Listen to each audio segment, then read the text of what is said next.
All right, everybody, welcome in to episode 101, like Zoe. I don't know if you ever watched Zoe 101 Grown Up Gus. Um, Huge show here in the US, but it's episode 101, and thanks to everyone who hopped on for our 100th episode last week. But now it's time to begin the next 100 episodes with 101 here. I'm Nick Hill, live as always from Chattanooga, Tennessee, United States. Glad to not be in a courtroom right now. I've spent all day inside one.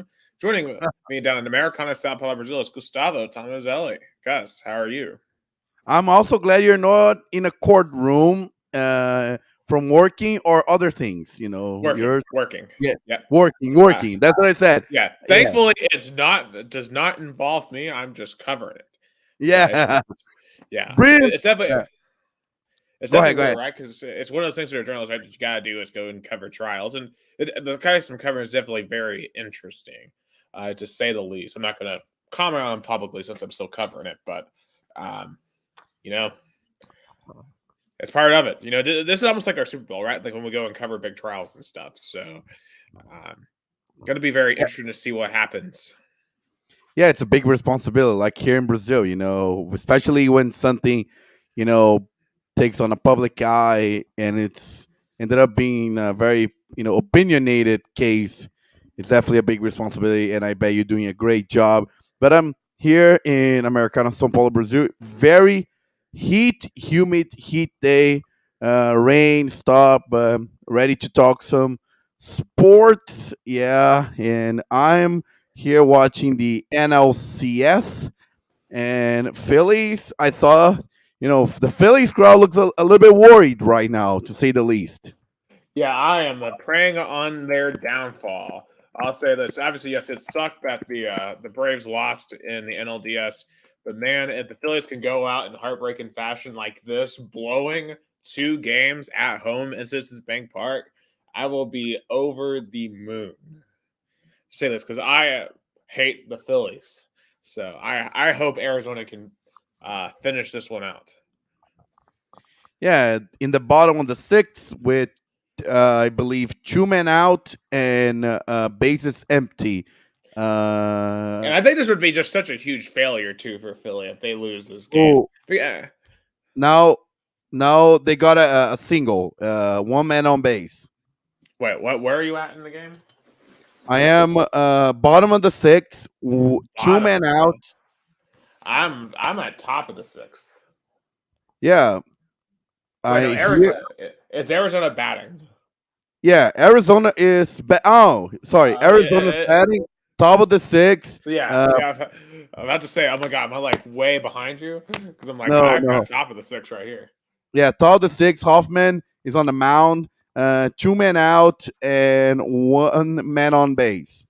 Yeah, and also just another news because I've got the MLB game on, but the first NBA game of the year just went final. The Denver Nuggets, the defending champions, defeated Los Angeles 119-107, their fifth straight win over the Lakers, dating back to the Western Conference Finals. But we'll get into NBA much more here in a little bit as the season tips off tonight. Can't believe it's basketball time.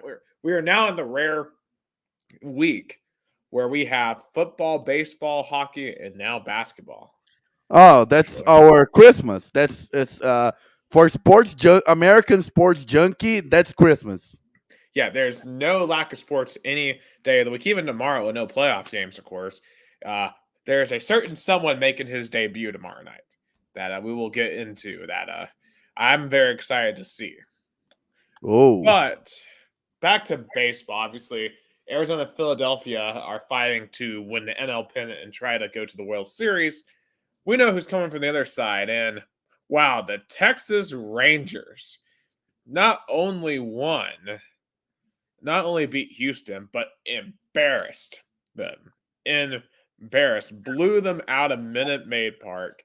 And once again, the cheaters from Houston are left held in the bag empty.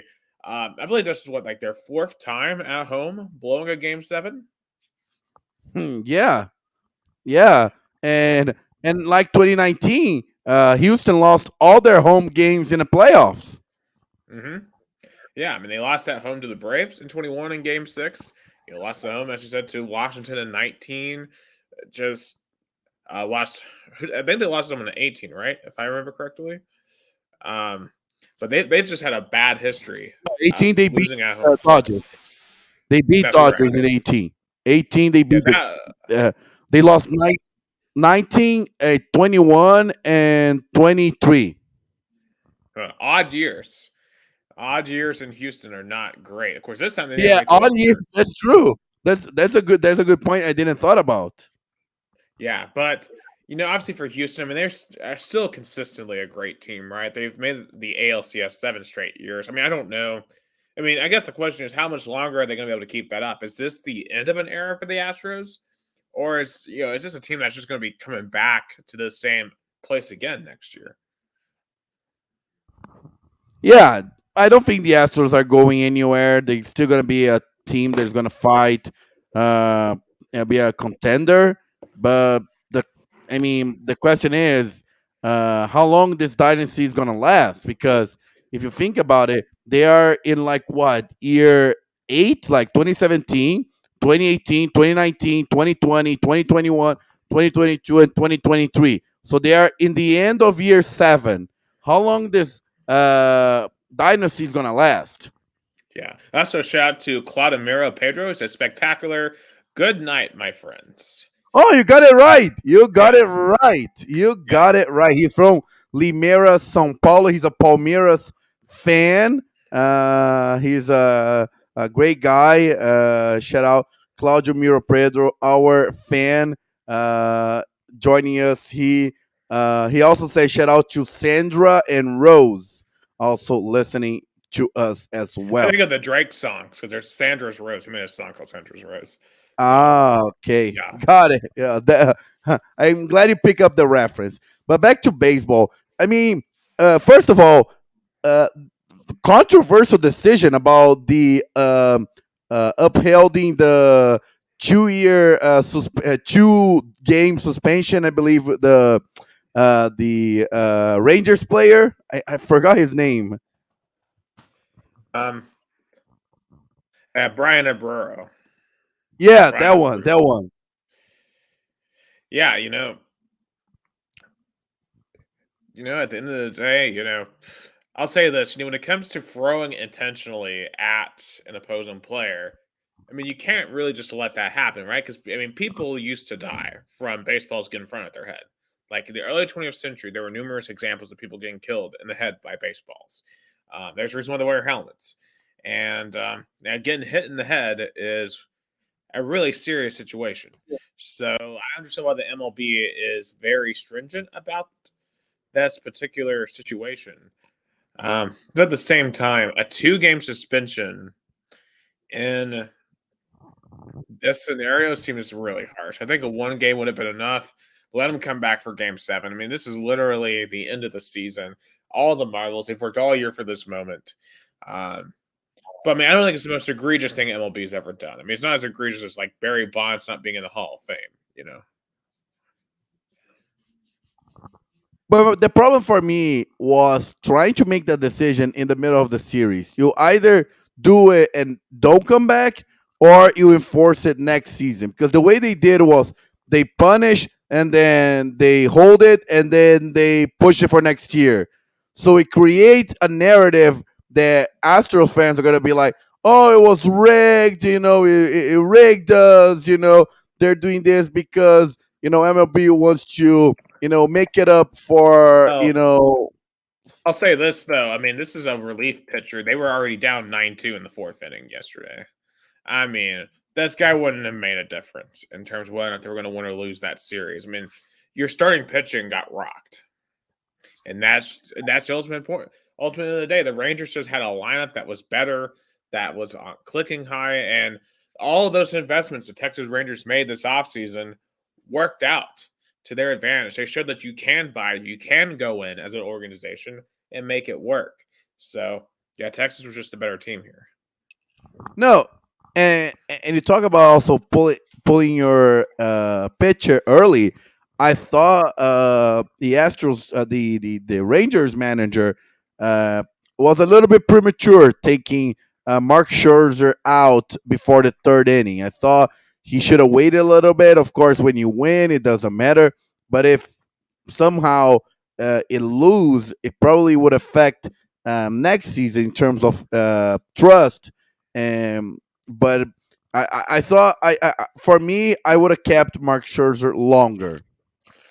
I mean, I get it because you want him. I'm guessing he may throw him out there for game one on Friday.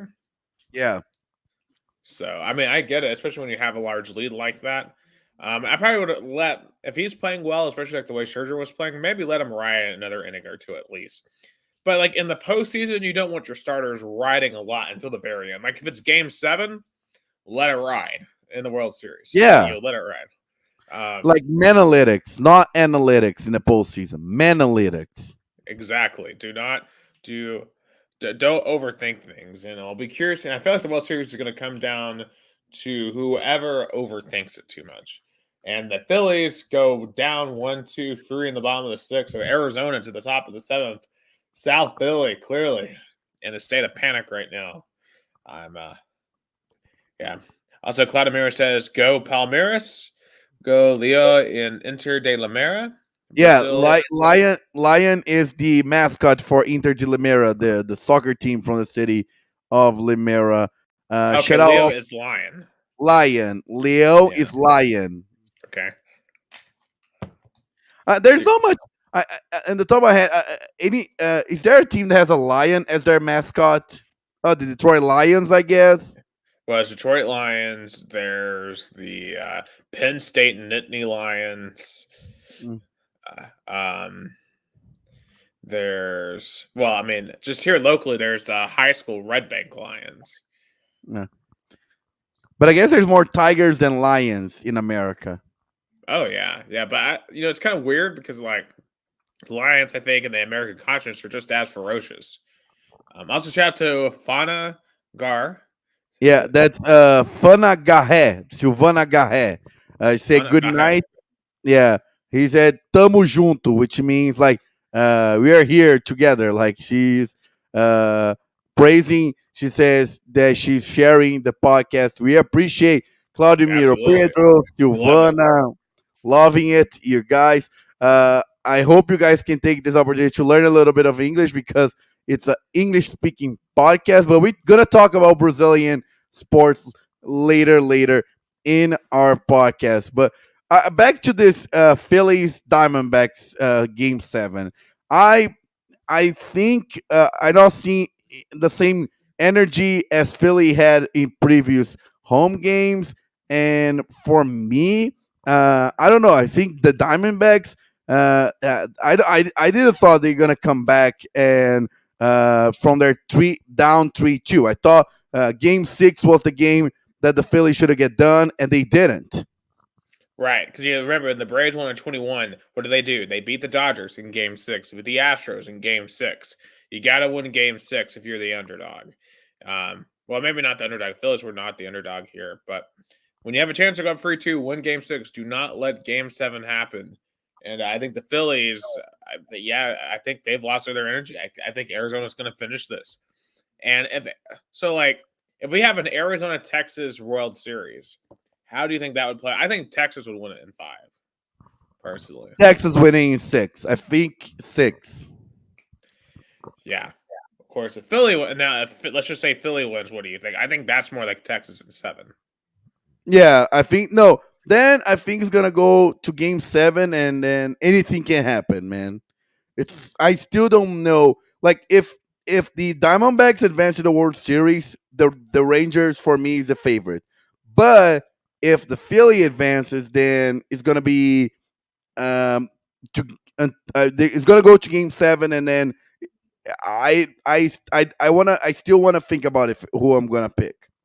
Right. Well, we'll probably know the result of this game by the end of our podcast, so we can Yeah. definitely revisit it by the end. But we got some other topics going to, and unfortunately, we got to start with the Vols because unfortunately we don't get to smoke imaginary cigars for another season like we did the last year because I pictured that I, moment I, in our I was montage. I was already ready to order. I was online ordering in halftime. I shouldn't done that. Well, I was thinking about maybe I can stop by on my way home and pick up something. But yeah, it didn't happen because hey, first half was awesome. We're up 20-7. We were moving the ball up and down the field on the Alabama Crimson Tide, and well, second half happened. Bama outscores the Vols 27-0. Just probably the worst half of the Heupel era, if we're being completely honest, as Bama just rolled, no pun intended, rolled over the Tide, rolled over the Vols. Vols just got absolutely drowned by the Tide. Um, there's a lot of I don't know really where to start here with how to dissect where this went wrong. For me, I want to start with uh, this game remind me of the Florida game. The only difference is the Vols meltdown. The Florida game happened in the first half. This time it happened in the second half because the second half versus Alabama, it reminded me a lot of the first half versus Florida. Inept team that let the offense, both Florida and Alabama, dominated, and when they realized how bad they were, they couldn't come back from it. Yeah, I mean, they were similar. I think, even though that first half is great, the true root of this loss is in that first half. We had 2 first and goals in the first quarter within the 10-yard line, and those were 2 field goals. Remember, we take the ball down the field, have that great throw from Milton to Squirrel for the first touchdown, the opening possession. And then we get the ball back down in the 10 again, have to kick a field goal. We get a turnover, get the ball inside the 10-yard line, have to settle for another field goal. As soon as that happened, I knew deep down that was going to come back to bite us. Because when you're at Alabama under Nick Saban and you get early opportunities to stomp on him, you got to stomp on him. When you think back to last year, how did we win that game? When we surged in the first half, we didn't score field goals. We scored a bunch of touchdowns early. And we needed every single one of those touchdowns that we scored early to win that game. We didn't do that this week, and we didn't build ourselves that cushion. So when Alabama did make their surge, we could withstand it. We couldn't withstand it this time. There's also the fourth down play calling. Because here's the thing. There's a lot of people like, oh, why did we go for it at all? I actually agreed with going for it on fourth down both times. The first fourth down was after the first Alabama touchdown in the first half. So it felt like Bama had gotten some momentum back early. So I think on a 4th and inches, yeah, you try to go for it there. The second fourth down was early in that was in that third quarter. We were up 24-20. We were up 20-17 because Bama had scored 10 points to start the second half. We were teetering, and I think on 4th and inches, you got to go for it there. But, it's kind of interesting how the 4th and shorts have evolved. In 2021, early on in the Heupel era, we had issues with 4th and shorts. We were not converting them at a high rate, and it felt like we were doing a lot of shotguns, a lot of trying to run into the teeth of the defense, from a shotgun formation. It just wasn't working. Last year, when we went on 4th and shorts, there was a lot of creativity, and a lot of that creativity surrounded Princeton Bam at tight end, but they really were using him as like a fullback and just a Swiss Army knife in the offense. And we converted a ton of 4th downs in short field situations. I don't think we really have anyone to use in that Swiss Army knife role this season. And therefore, we have decided to kind of go back to what we were doing in 21 with the short downs. We're trying to run straight up. Of course, on the first 4th down, we try to run it with Milton. He gets stuffed. Now, he should have been the play before should have been a first down. And yeah, I can get into officiating here in a few minutes because I don't have a lot of nice things to say about the officials in this game. But still, okay, they don't give us a spot on 3rd down. It's 4th and inches. We have a 6'5", 230 quarterback. Huge guy. Why are we not QB sneaking? On either one of those sneaks, on either one of these 4th downs, if we can't, as a football team, get under center and push forward 6 inches, then you're never going to win anything. Especially when you have someone like Joe Milton, who you can push through, who can drill his way through. It doesn't make sense to me why we're running trying to run up the middle against a team like Alabama that has a strong defensive front from the shotgun. I mean, for someone who has been as offensively great as Heupel, it's perplexing that he seemingly is so bad at this particular thing. And I don't really want to be critical of Heupel because I still think he's the right man for this job. He still has his program in the right direction. But this is really the first time where in a game I'm looking at Heupel, I'm like, dude, what are you doing? Like, this is the first time where I'm truly like, Heupel, in a way, kind of lost his football game. Yeah, I know he is not a sharp decision maker like he was last year, and maybe the fact that he doesn't have a lot of offensive pieces like he had last year, especially Jalen Wyatt and Hendon Hooker, makes a big difference. But we blew it. Tennessee blew it. Tennessee blew it a chance to win in Tuscaloosa, especially when this Alabama's team statistically is the worst Alabama team has in like 15 years. This was the golden opportunity. Well, I think what was disappointing is we let them run the ball over us in the second half. I mean, Bama could not run it all in the first half, but Chase McClellan got over 100 yards rushing in this game. Jalen Milroe was effective running the ball. And, of course, Jalen Milroe got his deep shots. Now, Jalen Milroe, I knew he was going to get a couple of shots because that's what he's really good at, running the ball deep. Ironically, the thing that we were excited about, basically Jalen Milroe is who I thought Joe Milton was going to be this year. Not the most consistent, but be able to get a couple of nice deep shots. Meanwhile, we can't get any deep shots at all. Now, I don't think that's all Joe Milton's fault. And I've been saying this, and I still don't think it's all his fault. I think he actually played pretty good this game. I don't blame this game on Joe Milton. Our receivers are just, outside of Squirrel White, are not very good. I think as a collective unit, they are the most disappointing part of this football team. And partially a big reason why we have not lived up to the preseason hype that a lot of other people had for us. Because I think Deontay Ford, especially from Oregon, dude has been a bust. How many catches does Deontay Ford even have this year? He can't have more than 5. I mean, he's done nothing. Yeah, it's definitely disappointing performance. I mean, especially the way that you think about it, how this offense was supposed to be fun and electric again, and it's not as good. Like, Tennessee only scored 31 and a half points up until this game. Now, what's the? Yeah. I'm So trying to Deontay find. Ford, he has 7 catches all year. He hasn't caught a pass since UTSA last month. It's been a month since he's caught a football. Raymond Keaton, he actually had a decent game Saturday, but still, he's had the dropsies all year. But he did play better on Saturday. And then, obviously, I mean, losing Brew was brutal. Yeah, losing him was brutal.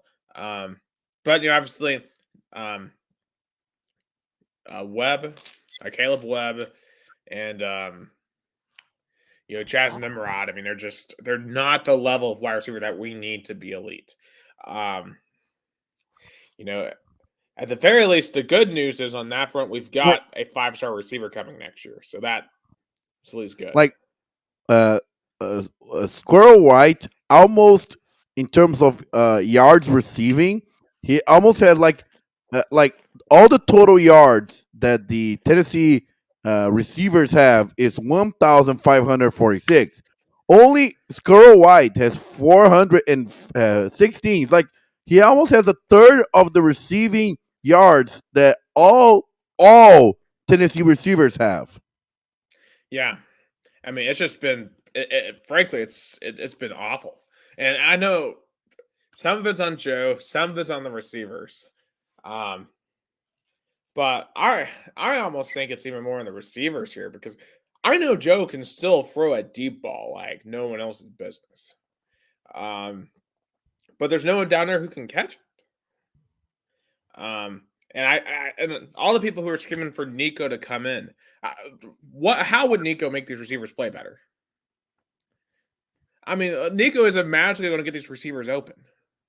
Like Kool-Aid McKinstry, like he had like Caleb Webb on a blanket. That dude couldn't get open at all. I mean, Joe Milton can't make people open. Nico Iamaleava wouldn't be able to make people open. We desperately need better receivers this offseason. I mean, I thought we would be able to sustain the loss of Hyatt and Tillman. We weren't able to. And that was maybe me being too optimistic, too high in these other receivers. And I think maybe in retrospect, those other two receivers, Hyatt and Tillman, got so much attention when they were on the field. It opened up these other guys. They didn't get the same attention. So, yeah, Raymond Keaton looked good when he was playing next to Hyatt and Tillman because he's a good wide receiver 3, but he's not a good wide receiver 2 or wide receiver 1. Because like Deontay Fortin, for example, like Javonte Payton from 2 years ago, he was a much better version of what Fortin has been. And then at tight ends, like I think we have solid tight ends. We're just not using them. And that might be more on Joe than anything else. Now, granted, I think we've made the conscious decision to really focus on the run offense, but in this game, we only ran for 3.5 yards per carry. So it didn't work out. We didn't get what we needed from the ground game to win this one. But as I said, though, I'm almost as disappointed in the defense here. Yeah, the defense, that I think that was a good side of it. I think the Tennessee's defense hold as much as they could. Of course, when you don't produce in terms of offensively, of course you ended up overloading your defense. But I think this Tennessee team is going to be 9-4, 10-3, 9-4, 10-3.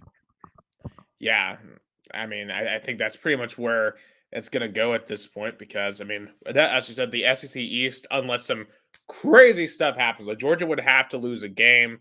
Florida would have to lose. Of course, Georgia and Florida play this week anyway, so one of them will lose this week. But then, like, Georgia would have to lose. We would have to win out because Missouri has a loss. If we won out, we would take care of Missouri, to win the East. But at this point, I'm not concerned about that at this point. That's probably not going to happen.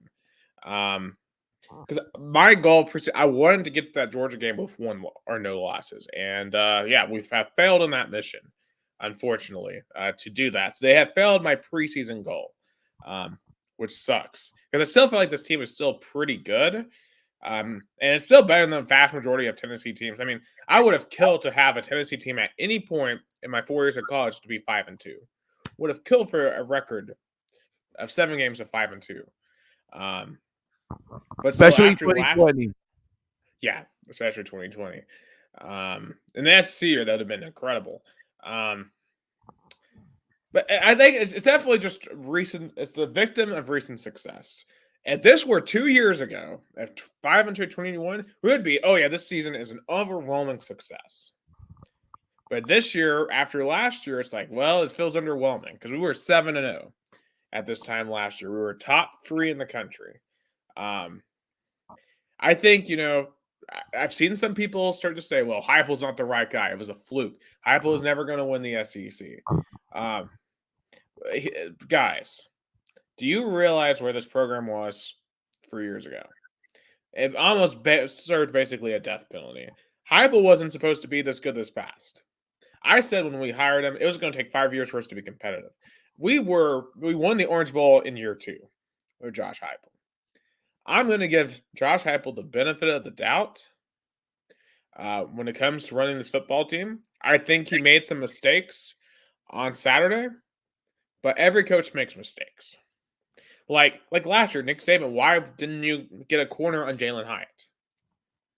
Like they had a safety covering Jalen Hyatt the entire game last year. That's the greatest coach of all time making a mistake. If he can make mistakes, Josh Heupel can make mistakes.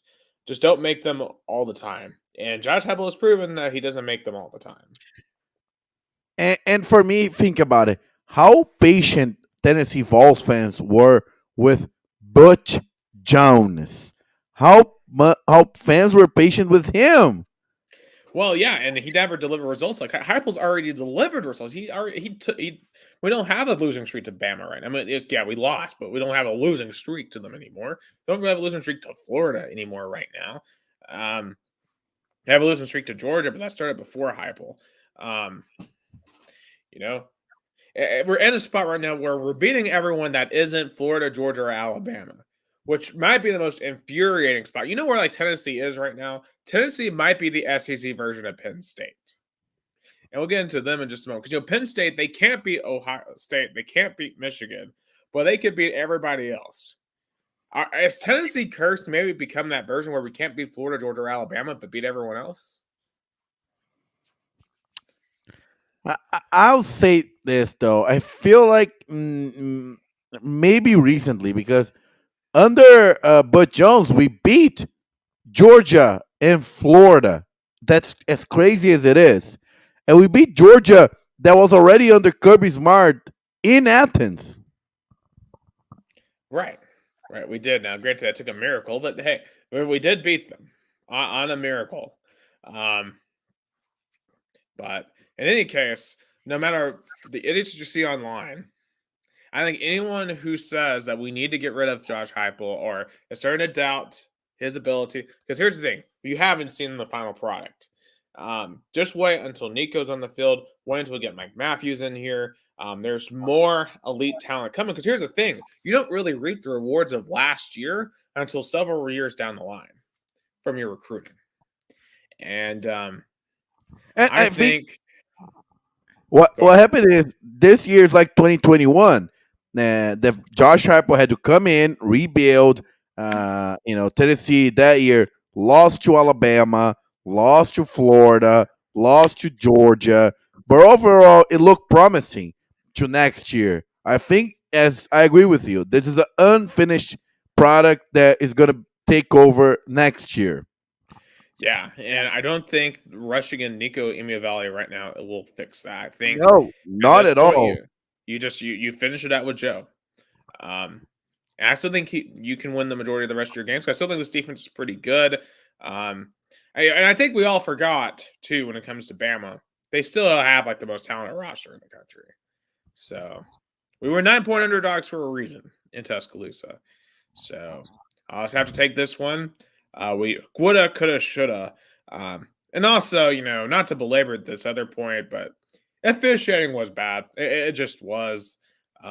Was it rigged? I don't know. I know some people are trying. Go ahead. Now, in terms of officiating, the same argument that is made here in Brazilian soccer should be made with the Southeastern Conference officiating. You are a multi-billion-dollar entity. You gotta make your officials pros. You Mhm. cannot have them do a side job as a SEC ref when you you oversee a game that has been seen by millions with TV rights that is on the house of billions. You just cannot. Yeah. I mean, I just want accountability. I want some explanations. Like, why in our first possession of the second half, why was that placed at the 3-yard line? Like, D. Williams did not raise his hands. There was no fair catch. Why was that at the 3-yard line? And there's also numerous occasions of pass interference, especially in the first half, where guys are literally getting tackled. I mean, Tyler Barrett's literally getting choked rushing Jalen Milrow. I, I mean, Bama got called for one penalty in this game. One. The,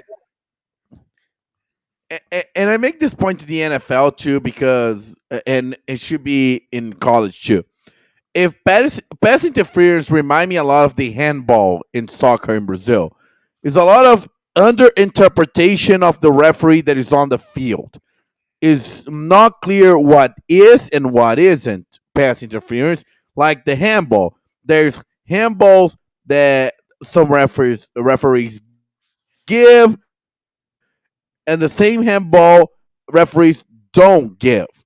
So I think should be a standard. Like if there's a doubt of a pass interference, you should review. Like put VAR, like a VAR for football.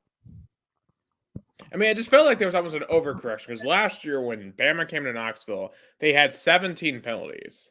It just almost felt like it was a makeup game. Like, okay, we called you for a ton of penalties last year in Knoxville.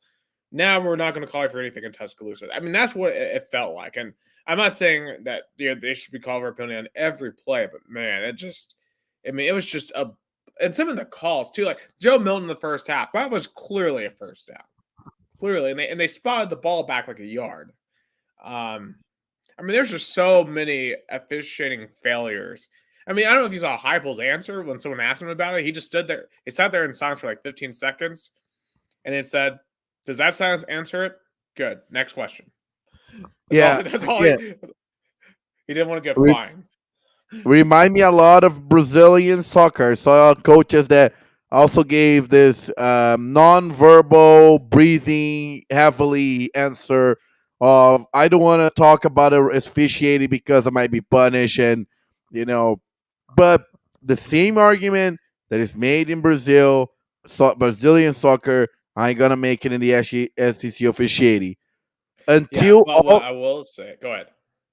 until all the schools, all the athletic directors, all the football coaches come to Greg Shanky and say, hey, we need better officiating, we need some pro officials or some kind of development. I'm not going to take anything hypo or Nick Saban complain seriously because it's like a whining that you lose.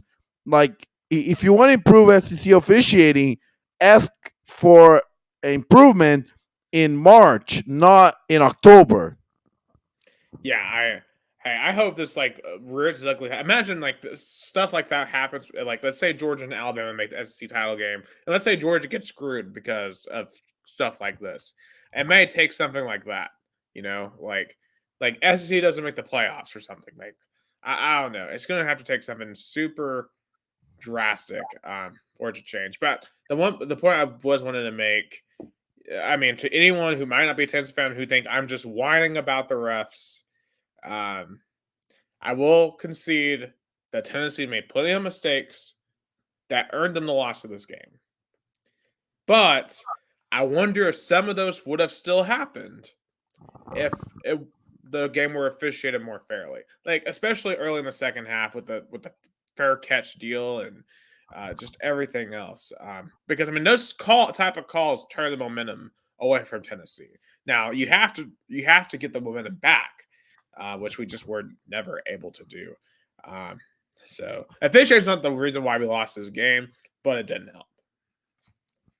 So that's all I really have to say on the third Saturday at this point, because yeah, that sucked. But we have another rivalry game this week. The Battle for the Beer Barrel, as it used to be called, no longer called that anymore. As the Vols travel to Lexington, second straight road game to Kentucky, a team that their fans are disappointed in the way their seasons turn. I mean, they have no offense. The last two games, a blowout at Georgia, blown out at home by Missouri. Now they get off a bye week. They get Tennessee at home in a night game.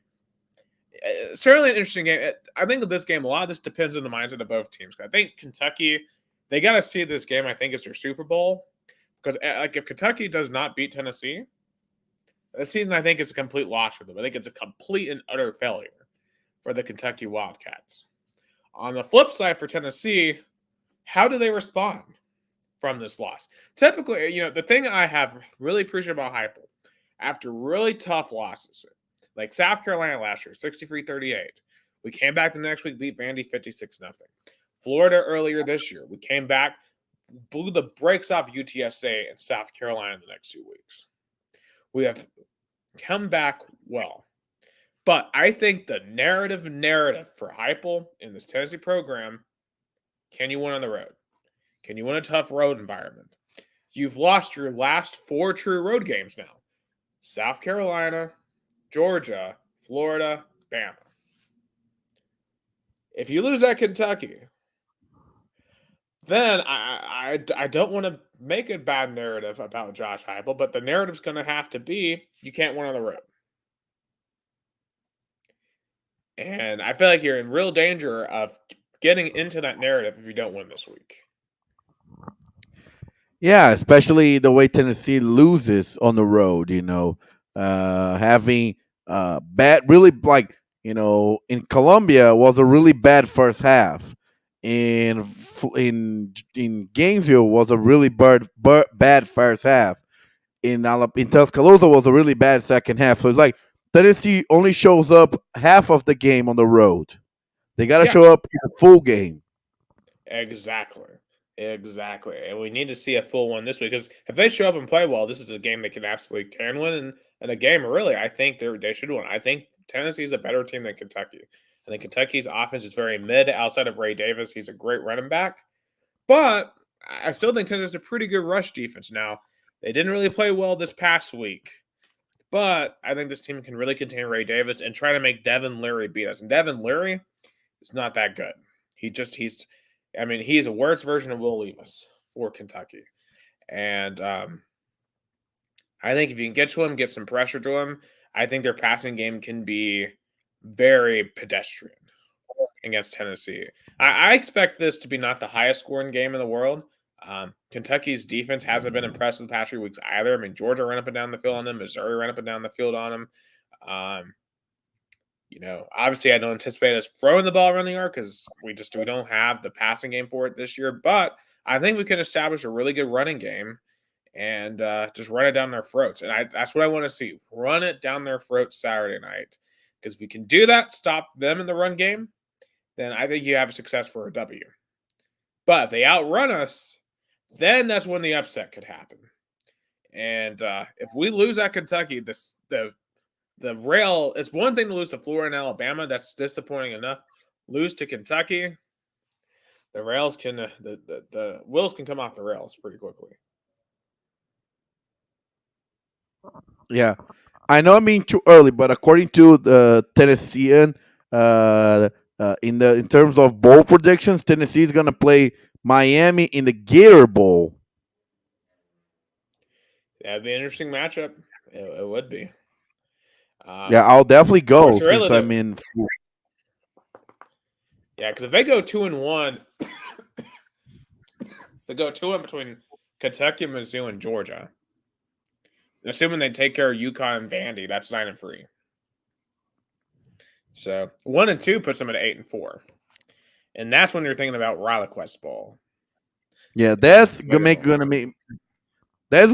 kind of make me happy because since I'm staying my holidays in Metro Tampa area, the Relia Quest Bowl will be a way shorter drive for me to see the Vols than the Gator Bowl. I mean, if the Vols play a bowl game in Florida, I'm gonna go, but I definitely want to go in a bowl game that is closer to me. Yeah, although I think a lot of people would be upset with the RileQuest Bowl, but considering our Yeah. expectations preseason, but you know, we'll just have to wait and see. I think obviously 2-1. I think we could go to like the Citrus Bowl maybe. If you go 2-1, let's say you beat Kentucky and Mizzou, lose to Georgia, that's 9-3. So I, I think honestly we I, may go 1-2. I don't know if I would pick us to beat Mizzou right now. either way, Nick, I am calling right now. Hopefully, I know what's good. What's your plans? But maybe we can do a two countries to America's All Sports live from the bowl Tennessee's bowl game in Jacksonville, Miami, or Tampa. That would be a lot of fun. If they go to a Florida Bowl game, we'll have to organize that. Yeah, we'll definitely have to. Yeah, but I'm picking the Vols to get this one. I'm gonna say 31-20. For me, it's gonna be 28-21. Yeah, so hopefully the Vols will take care of the Wildcats for the third straight year if they beat them. All right, Yeah, and yeah, go ahead. yeah, the last time the Wildcats beat the Vols, you were there at the stadium. Hmm. Yeah, that was like a torture. The game Yeah, where I officially was done with Jarek Garantano. yeah. Back-to-back interceptions. Brutal. And the game that we broke the record of viewership in terms Yeah. of going live in WTK's Rock Salt Sports post game shows. I don't know That's what what was I worse, that remember. or Georgia State, because that might have been worse than Georgia State. Yeah, I that's mean, true. That's true. Both were bad. yeah, man. I think we're beyond that point, but we'll find out. Well, we'll find out. I think I want to say the SEC first because I got two other topics we're going to talk about in the SEC. Arkansas. Jesus Christ. Arkansas, man. I don't know what happened to Arkansas. They were like a top 10 team at the beginning of last year. Uh they're 2-6. 2-6 and lost to a backup quarterback, Mike Wright, who used to be the quarterback at Vanderbilt. 7-3 to Miss State at home on homecoming. Their offense is abysmal. Sam Pittman has fired his offensive coordinator midseason that he just hired this offseason. So he only made it 8 games before firing the OC. Is Sam Pittman next? Is he going to get fired? I because he was a good feel like story. If I'm correctly, he was his first ever coaching job, and he had a good persona, but it just didn't work. I don't think he's the right guy for Arkansas, and I don't think he's gonna make. By the end of the year, I think he's gonna get tossed. Yeah, I mean, because I think Arkansas had expectations to at least make a bowl game. I mean, at this rate, they're probably going to finish 3-9. So it's just embarrassing when they had to win that game. And the crazy thing about Arkansas is it's not that they're getting blown out. They've lost every single game by 12 points or less. So like Yeah, they're not getting blown out. Like if I were them, I would give Pittman one more year. Because if you're Arkansas, realistically, who are you going to get that's better? Because I think Arkansas is just in between a rock and a hard place. The Texas schools are fully in the SEC now. Oklahoma's in the SEC. You're just kind of stuck if you're Arkansas, I think, from being a true powerhouse. But then again, I mean, I don't know. So I wouldn't fire Sam Pittman if I were Arkansas, but man, it's not good. Not good in Fayetteville. Also not good in Columbia, South Carolina. Because they got blown up by the other Columbia school in Columbia, Missouri. I mean, the Mizzou won the Battle of the Columbias 34-12. And the South Carolina Gamecocks, allegedly who the Vols beat in the Super Bowl this year, are 2-5. And Shane Beamer with his broken foot is in a world of hurt. And I mean, it just gives me so much schadenfreude to see South Carolina struggle so bad. I think they also came with high expectations. The way their season ended, beating Tennessee, beating Clemson. You know, I believe they won their bowl game. There were a lot of expectations, and Shane Beamer just couldn't deliver. Yeah, and speaking of a game this week that has a lot of coach pressure on it, South Carolina at Texas A&M. Those are two very upset fan bases. Yeah, especially the Aggies. We know with all the expectations they had coming back to 2022, and the number one recruiting class, and after that was downfall, and maybe I think this year they're gonna make it a bowl game at least, but for all that money they spend on in Jimbo Fisher salary, it's just not it's not worth it. Oh yeah, yeah. 7-5, 8-4 is not what you're paying $10 million a year for. That's not what you're paying for, but that's what they're getting in Texas A&M, and yeah, it's just bad for Texas A&M and South Carolina. Spencer Rattler turns out is not the best quarterback in the country. Like certain delusional um, South Carolina fans were trying to tell you early on this year. Better luck next year, Gamecocks.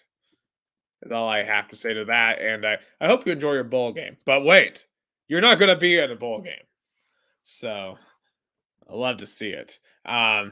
Staying in the state of South Carolina, because we talked about this last week, how the state of South Carolina was kind of imploding between Shane Beamer breaking his foot and Dabo telling Clemson fans that maybe we should lose some more games to get rid of some of the bandwagon.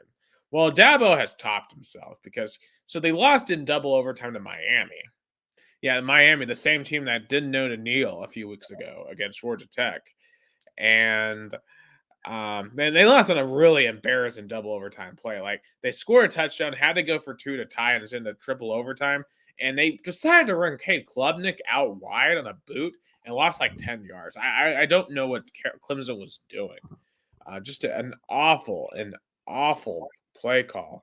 And what was an awful game, and what's been a terrible season. They have 3 conference losses in Clemson for the first time since I think 2010 is what I saw.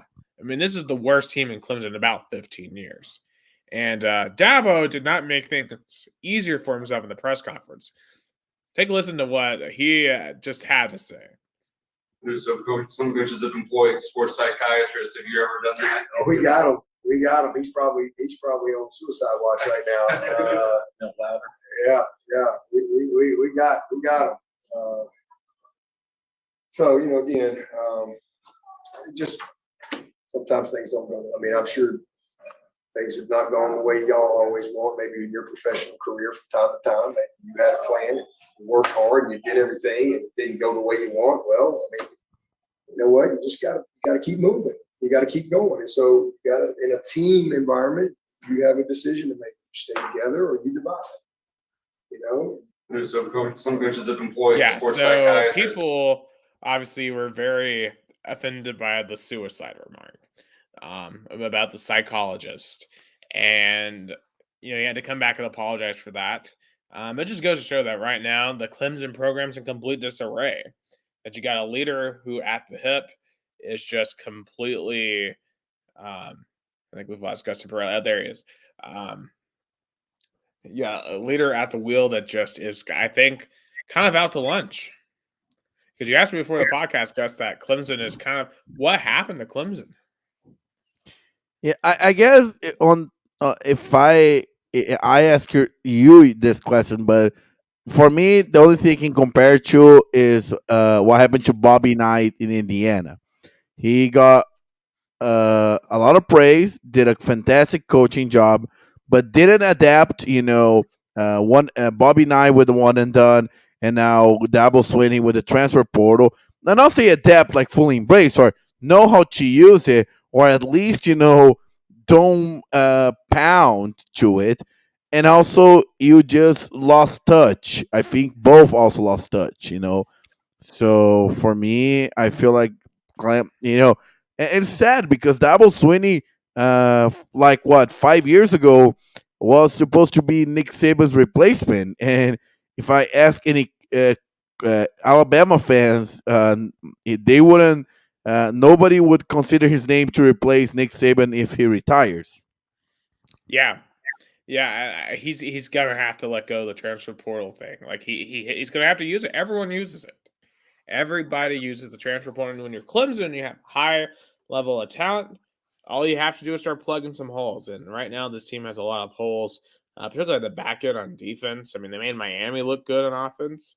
That's not ideal. And especially the O-line. I think they need serious O-line work. I think the receivers are just not elite. Like, where's DeAndre Hopkins? Where's T. Higgins? Where's Amari Rodgers? There's no receivers of that caliber right now for the Clemson Tigers. And I think that's just a huge problem for Dabo. And I think he needs a serious reevaluation, or otherwise he's not going to come close to what he used to be. I don't know. But this season definitely is over for them. And, definitely. But definitely a big win, though, for Mario Cristobal in Miami, though. Especially after what happened a few weeks ago. But staying in the ACC, man, North Carolina, I couldn't believe this result when I saw it. I think this might be the biggest upset of the season. UVA Remember, Tennessee beat them when week 1, 49-13. They were 1-5 heading into this game. They beat North Carolina in Chapel Hill with Drake May. They just threw away their entire season with that loss because they could have been a playoff contender. They could have made the ACC title game undefeated, and it's all done. And Mac Brown, speaking of overrated coaches, he won the one national title with Vince Young, and ever since then he's been a chronic choker. Every single year, North Carolina loses games they shouldn't, and they will never be a title contender because of it. Yeah, and also, UNC were like, tough and all, but it's so crazy because remember we were discussing a couple of weeks ago if UVA was going to be able to beat William and Mary, and they beat off North Carolina. Yeah, and it makes me feel bad with the Vols because we completely dominated them. But I mean, think about this: Mac Brown has had Sam Howell and now Drake May. And before then, well, Mitch Trubisky, I think, was under Larry Fedora. But he's had Howell and May. And North Carolina's going to have nothing to show for it. They have as much talent as some of the top end ACC teams. And they just can't get it done at UNC. So, I don't know. I don't know what to say to that. Just an awful loss. Worst loss of the season, I think, for any team, frankly, was that UNC game. Yeah, I agree, and just to wrap up ACC, do you know how much is the ticket to the Miami to the UVA at Miami? $5. $5. I mean, $5. You can. It's cheaper to buy a ticket to a college football game in the ACC than to eat like a Big Mac. Yeah. Yeah, actually, I was just looking at this game. How much is Oregon State and Arizona? It's $10. Yeah, it's a really decent game. Yeah, that's a good game. Arizona's actually a really good team this year. Oregon State's top 10 or number 11. Put some respect on those teams. Yeah, I wonder what Colorado UCLA is in the Rose Bowl. 112. Yeah, I guess the ticket is still kind of, a little bit large because of the effect the Colorado hype still have. So that's why I'm surprised. Also, Old Dominion at number 25, James Madison. I was the one calling that James Madison deserved to be ranked, and they finally made the rankings. $50. Yeah, shout out my colleague and former coworker Jordan Simmel. Recently married, used to work at WDF here in Chattanooga. He is a James Madison grad. He loves his Dukes, so shout out to him. Because he's been screaming about them being ranked for weeks. So it was good to see the Dukes in there, and hopefully they get that New Year's Six Bowl invite. They're kind of battling Tulane for that in Air Force. Yeah, all of them are undefeated. And all of them are on 19, 22, and 25. Like whoever. Yeah, and keep in mind, this time next year, one of those teams would get a playoff spot. So just even though it only is for New Year's Six Bowl, this is something we'll have to start really paying attention to moving forward, as those teams will be fighting for a playoff spot. So all of college football will mean something starting next year in terms of a national title, which is going to be fun to watch. I mean, just imagine if we had the 12-team playoff this year, the battle between Air Force, James Madison, and Tulane. Yeah, what a ride. And speaking of teams that are chokers, USC again, not once, not twice, but 3 times in a row losing for Utah. And they don't even have Cam Rising right now. That's what's bad. They have Bryson Barnes. and they lost at home in the Coliseum. I mean, they're just soft. They're a soft football team. Everything that everyone claims Ohio State is, that's what USC is. They are soft, and they're not gonna do anything in the Big Ten under Lincoln Riley. And they can't win the Pac-12 with Caleb Williams, miss me with what they can do in the Big Ten. Yeah, definitely it's disappointing because everybody was like hyping up and saying USC was going to be for sure in the college football playoffs, and it doesn't look like it. And again, um, Washington, ironically, is the one that might save the Pac-12 for another year not being in the college football playoff in the last year as the Pac-12 as we know it. Yeah, and the thing about Washington is they really struggled last week against Arizona State. Only 15-7, didn't have any offensive touchdowns. I mean, I'm just going to chalk this one up to a hangover from the Oregon win. Is what I'll chalk this up to. I think Washington's a lot better than that. But And they Oregon got the had a little bit of a W. hangover too. Yeah, Oregon had a bit of a hangover, but they got the dub. I called actually Washington State to pull off the upset, so that they managed to avoid the upset. So I have to give them credit for that. But the Pac-12, I think honestly, so like if Washington and Oregon were to win out, let's say you have undefeated Washington versus one-loss Oregon. I mean, wouldn't it be a winner automatically goes to the playoffs in that scenario? I don't know. It all depends if Georgia and whoever, Michigan or Ohio State and all, like, because it might be Georgia, Michigan, Florida State, and Oklahoma undefeated. Right, because here's a scenario. So let's say we have undefeated Washington versus one seed Oregon, or one loss Oregon. We have undefeated Georgia versus one loss Alabama. You have, an undefeated Ohio State or Michigan in the Big Ten game against whatever they throw out there in the Big Ten West. You have, let's say, undefeated Florida State. Then let's say we have undefeated Oklahoma and one loss Texas. Think about the chaos that would unfold. Oh my God. I mean, with that scenario,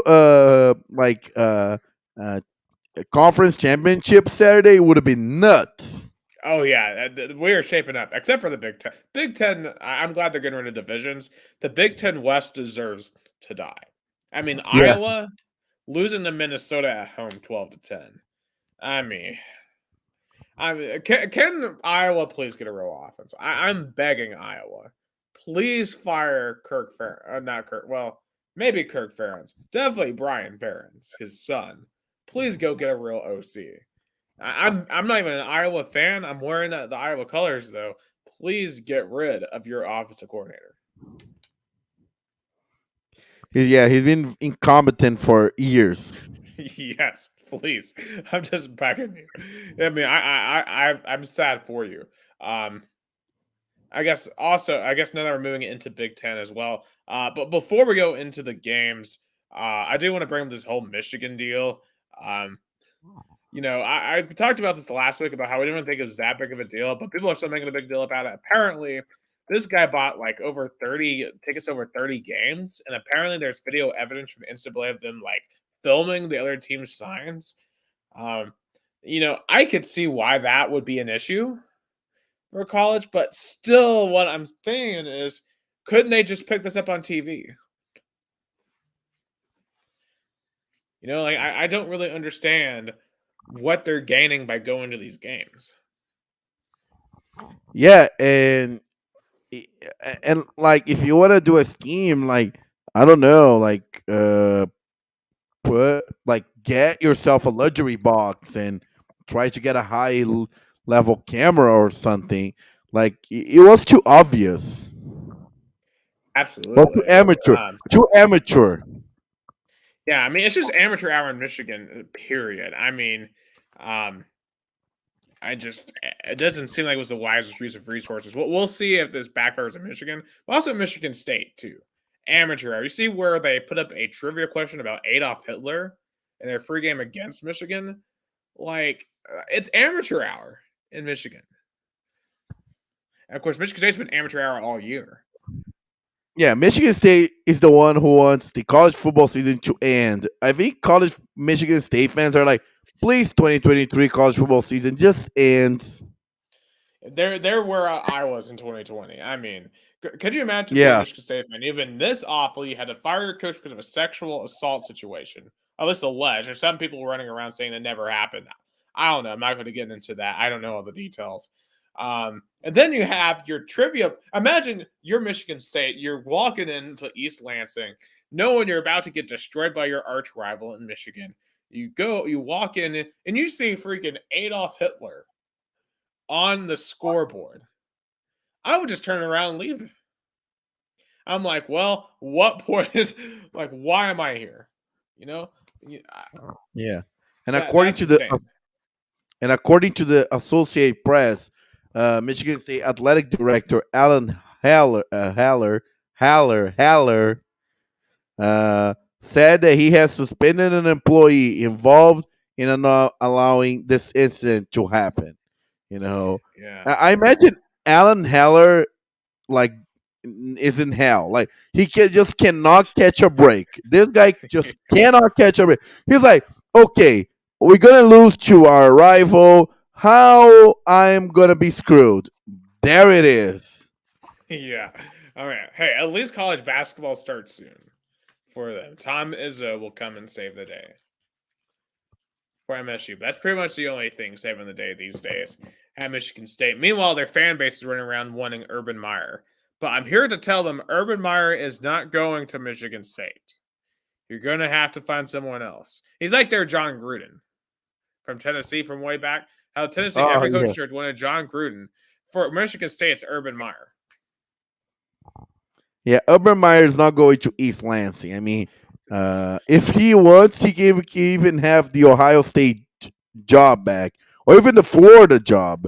But he doesn't want to settle for the Michigan State job. Okay, as we go to Ohio State, I want to make a point about Ohio State and Ryan Day. I do not understand Ohio State fans or anyone else saying that Ryan Day should be fired. I don't understand these people who think Ryan Day sucks. This dude wins basically every game outside of, I know he's lost to Michigan 2 years in a row, but he wins basically every other game. He's not out here getting upset. He's not out here like Lincoln Riley losing games he shouldn't. I mean, they went, and this year they're winning games in different ways. I mean, they had to out bully Notre Dame and win in a low score and tight game. This week in Penn State, low score and tight game. Games you didn't used to see Ohio State win. They won it this year. And they're winning it this year. And I think Ohio State actually might be ready to take on Michigan because they've learned that you have to play bully ball to play with a team like Michigan. And Ohio State has the talent to do that. And I think Ryan Day is evolving as a head coach to do that. And I don't understand these Ohio State fans running around the internet talking about Ryan Day sucks. We need to fire him because we're not scoring 50 points a game. Well, maybe you don't need to. I think this is insane. If anything, and we want to talk about the two coaches in this game, James Franklin. I think he should be on the hot seat. I mean, the Penn State has had way too much talent to be constantly owned by Ohio State and Michigan every single year. And it just looks so inept against them every time. It's like, the Nittany Lions fans were like, okay, we're a good football team, but we just can't beat our big rivals. Yeah, and that's why I mentioned them earlier when I mentioned Tennessee. I'm wondering if we're going to get into that same situation with Heupel. Are Heupel and Franklin similar in that way? Because remember, Franklin had a huge win against Ohio State in 2016. Won the Big Ten that year, but he hasn't beaten Ohio State since. Could we see a similar scenario with Heupel where, yes, he beat Bama in 22, but then didn't beat them again? The parallels. It's very plausible. And, you compare about this Penn State win over Ohio State and Tennessee over Alabama. Both were major wins at home made both teams be closer to the college football playoff, but they just couldn't get it in. And after that, they couldn't win against their rival. Yeah. I think there is a lot of similarities there. And Drew Alar, I was told Drew Alar was going to be an elite quarterback, and this guy, man, he's it's just not working for Ohio State. They just that offense is anemic, and it's terrible. Yeah, Yeah, I agree. yeah. So anyway, so that kind of wraps up really everything I had to say. Now, Oklahoma and Texas had to struggle win. I mean, Oklahoma had to survive a 2-point conversion against UCF. Texas had to survive Houston. And Texas has lost Quinn Ewers to injury, which means we may see Arch Manning starting at quarterback. I mean, that would be pretty crazy to see occur. Yeah, definitely. I bet the Longhorn fans are like the Vols fans. Cannot wait to see Archie Manning on the field. But definitely, it's sad that they gonna have to, see that moment because of another Quinn Ewers injury. But Oklahoma, I thought I was on upset alert. I thought they're gonna lose it. It was for really close. Yeah, I mean they got out of there, but with their tails tucked behind their under their legs, that's for sure. But looking ahead to this week, we're already talking about Tennessee, Kentucky. Who do we have an upset alert for Week 8? Upset alert. Give me upset alert. How about North Carolina at at Bobby Dodd Stadium? Beautiful Bobby Dodd Stadium, by the way. I've been in plenty of times there. It's a great environment. I think Georgia Tech can beat North Carolina. I mean, hey, you could lose to Virginia, you can lose to anybody. That's certainly plausible. Here, I'm going to go a little bit off the wall. Give me the Rice Owls over Tulane. JT Daniels, former Georgia quarterback, former West Virginia quarterback. I could see him taking out Tulane and taking him out of that New Year's Six race.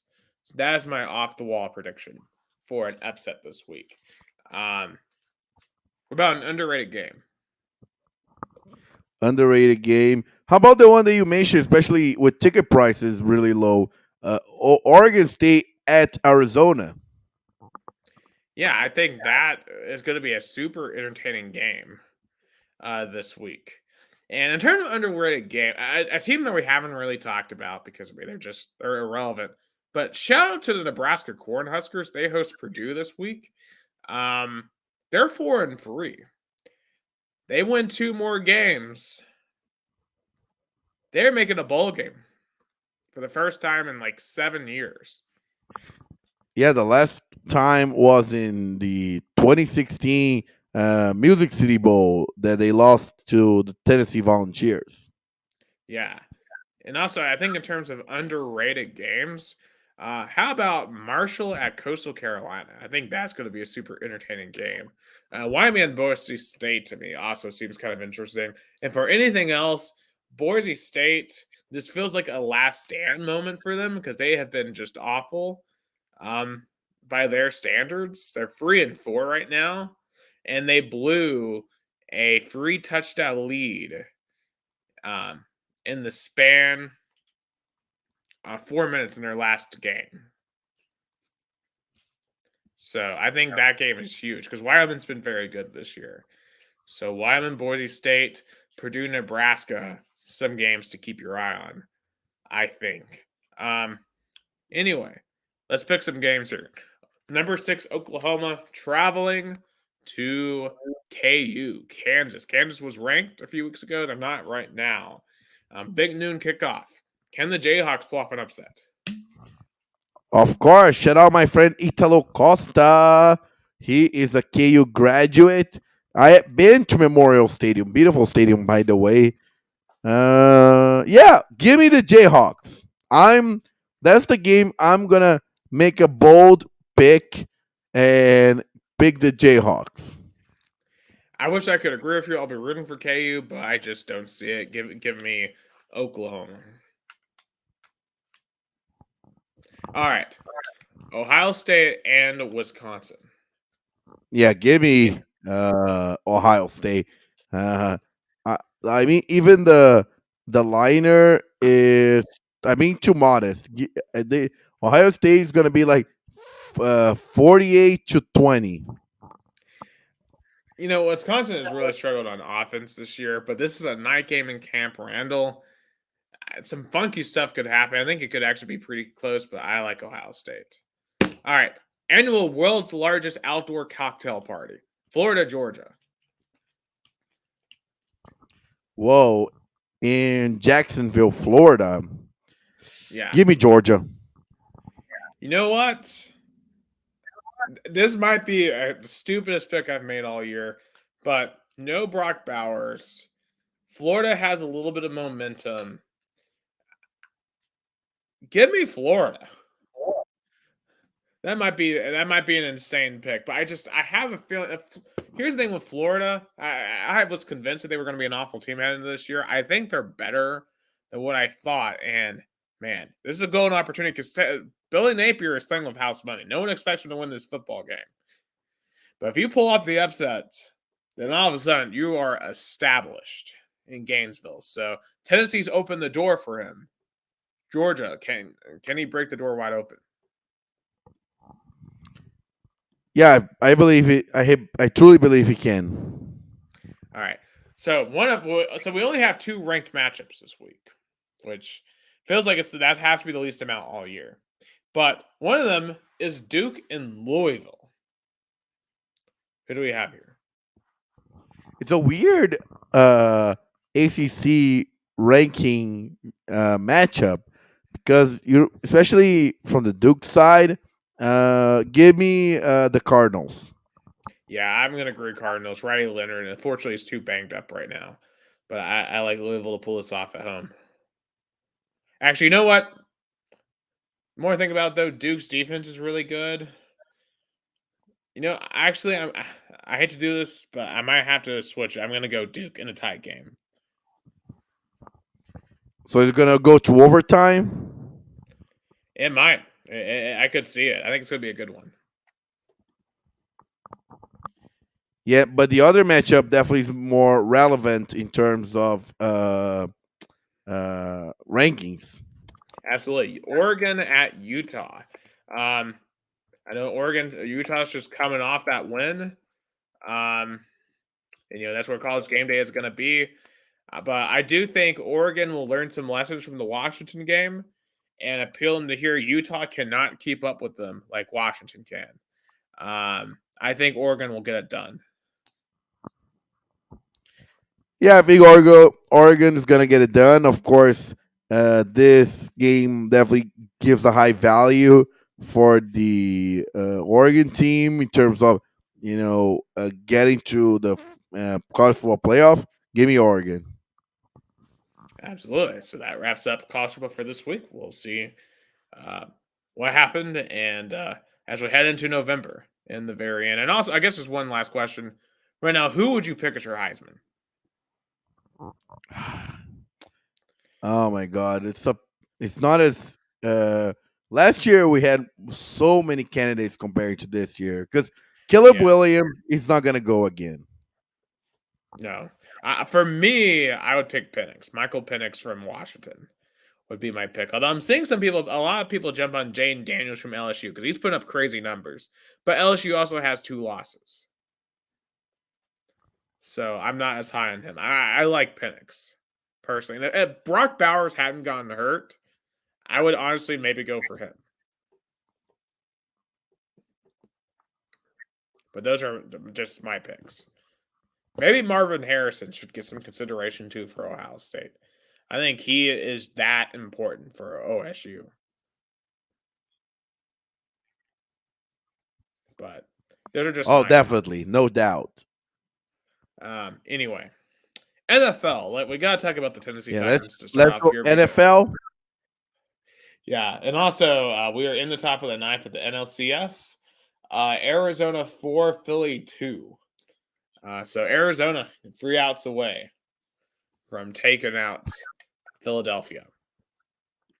Anyway, the Tennessee Titans. We have traded away Kevin Byard.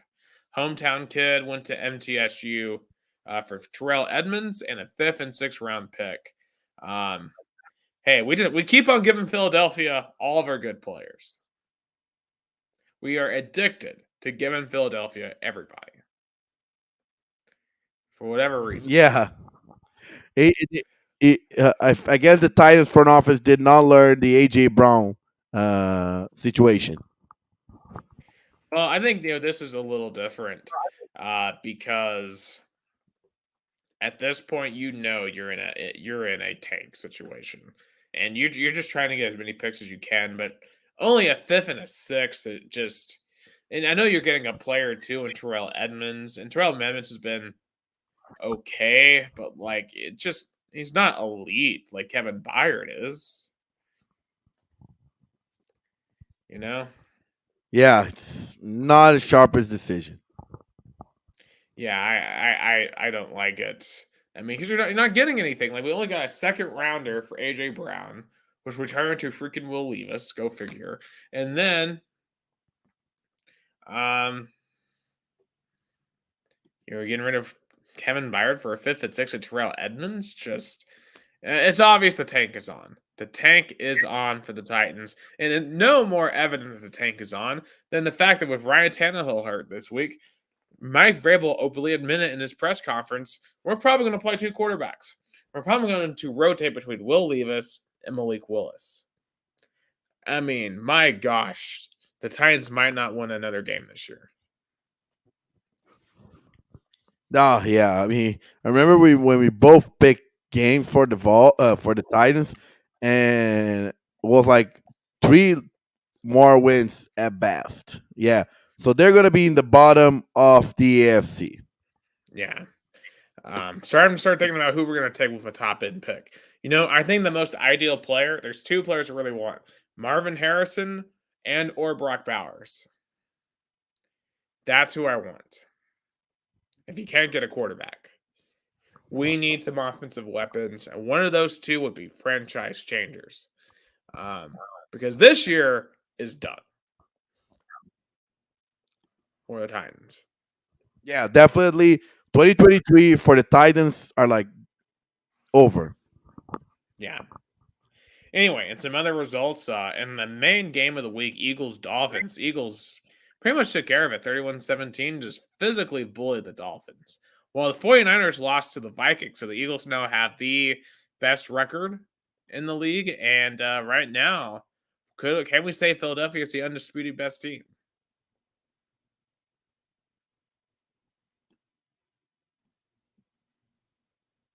Gus? Oh yeah. Sorry. Yeah. Yeah, late night. Yeah, late night here. Yeah. All right, well, Late we'll night. pick up the pace a little bit.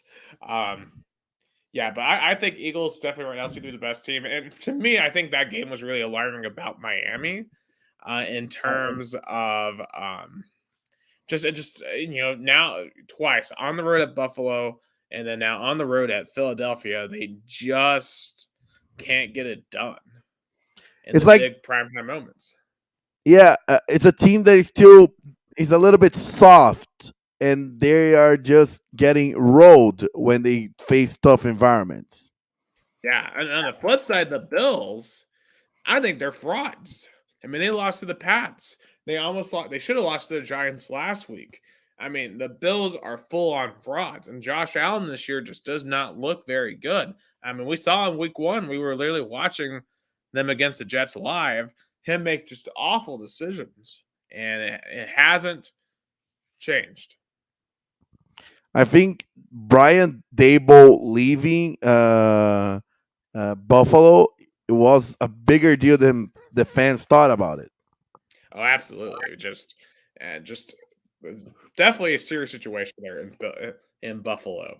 AFC South right now is kind of weird or East rather, because I mean the Dolphins still by far the best team, but doesn't it feel like the New York Jets still have a chance? in that division.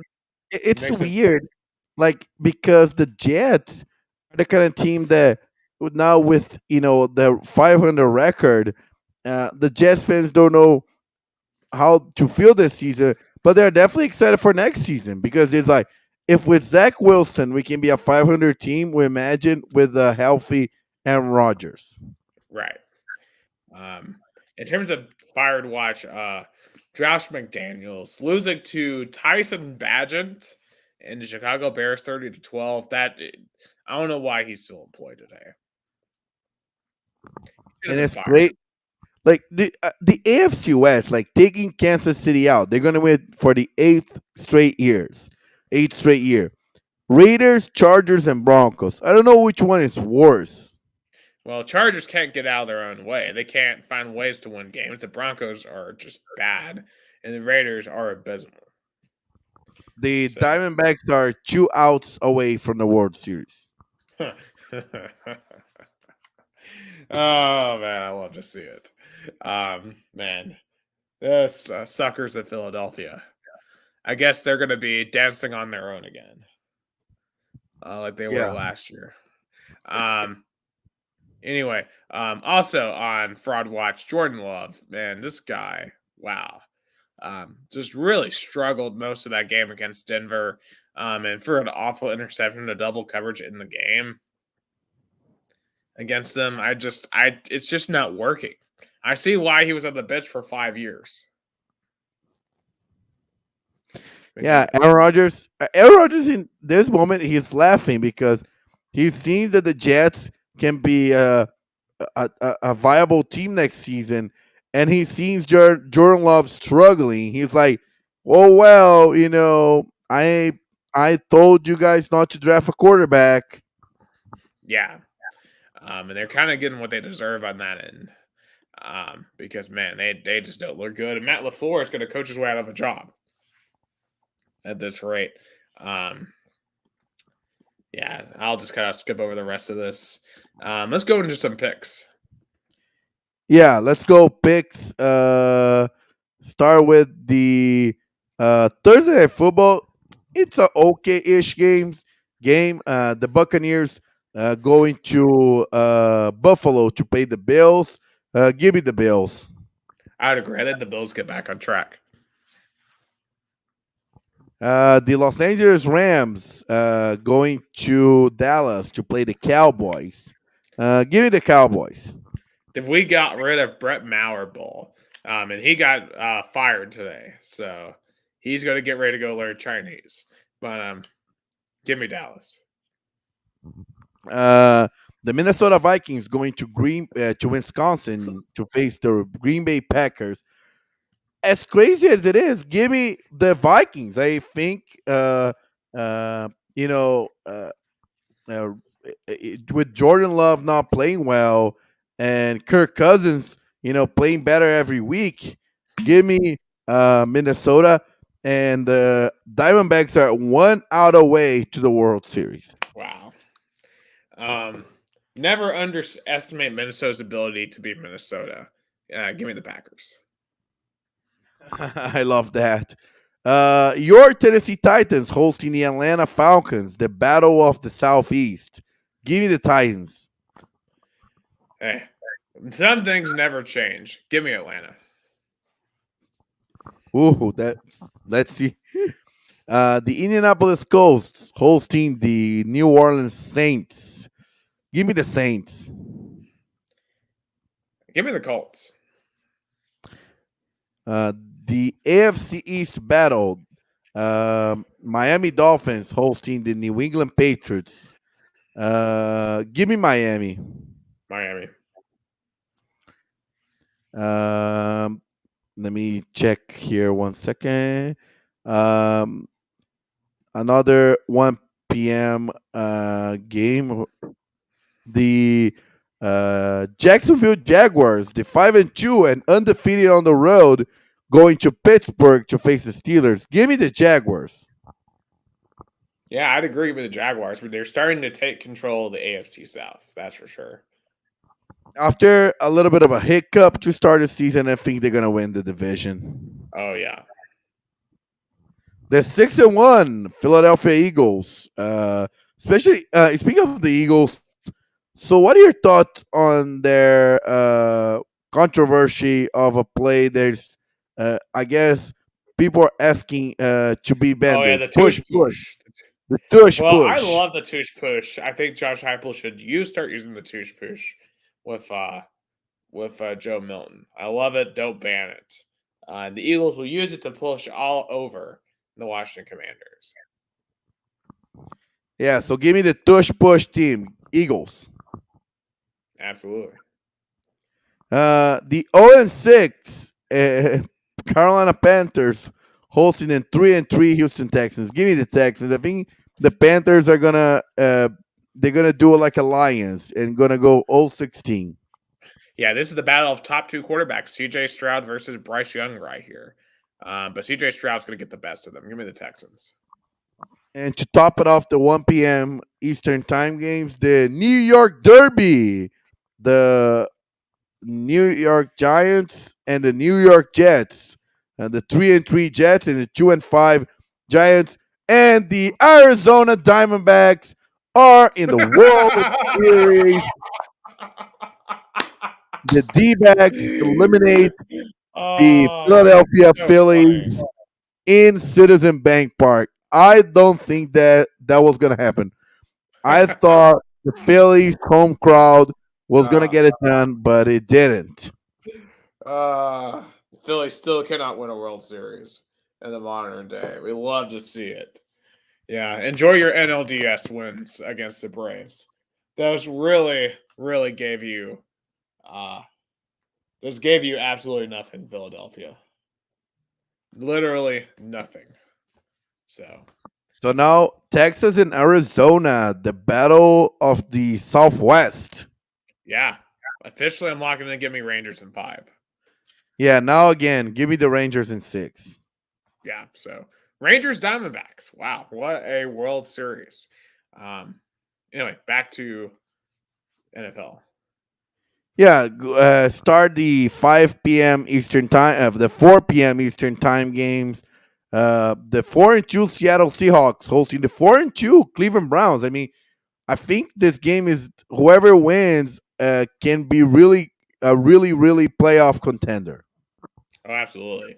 I'm going to go Seahawks, though. I mean, the Browns had a very exciting one against the Colts this past week, but I think Seattle will get it done.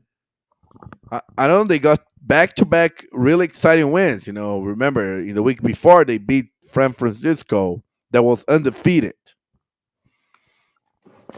Mhm. The tire fire that is called the Denver Broncos hosting the 6-1 and undefeated on the road, the Kansas City Chiefs. The line is -8. Give me the Chiefs by 10 points. I bet the over. Absolutely. At least the Denver will be able to see a superstar when Taylor Swift shows up. Give me the Chiefs.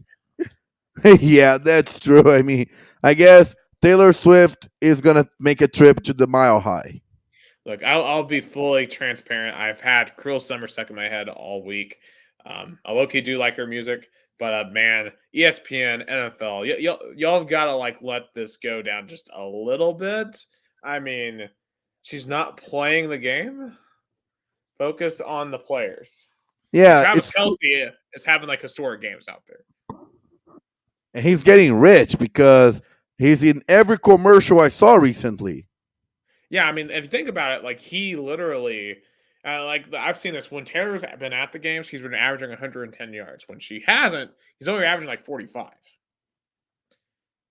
So correlation potentially.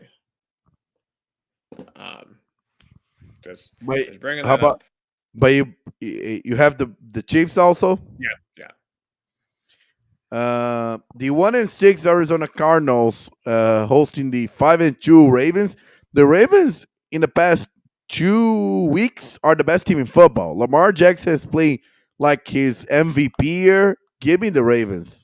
Yeah, give me the Ravens. It's Joe over for Astro Dobbs, unfortunately. And I hate to say it, but you didn't have a good game last week. Yeah, but we want our VFL to succeed in the NFL Yes. career. To top off the 5 p.m. games, the 5-2 and undefeated at home 49ers hosting the 3-3 Cincinnati Bengals. Give me 49ers. Yeah, give me the Niners. This Sunday night game. How about this Sunday Why? night football game? Why? Tyson Badger in Chicago Battle of versus the Herbert.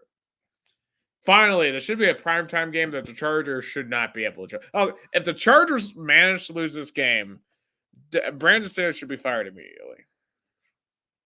Yeah, before he makes his trip to the locker room, he's already fired.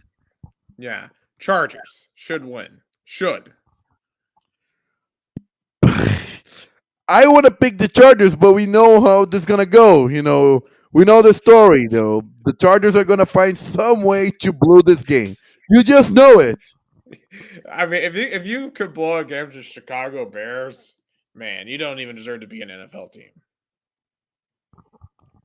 I'm gonna pick the Chargers, but with a lot of, the line is minus 8.5 for the Chargers. I'll bet the under.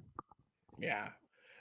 Okay, and Monday night, I think Monday night's going to be just a beatdown. I think the Lions are just going to run Las Vegas out of the stadium. I agree. Give me the Lions. The Raiders. I don't know why the Raiders constantly play in Monday Night Football. I don't understand. Like, ESPN loves to have the Raiders.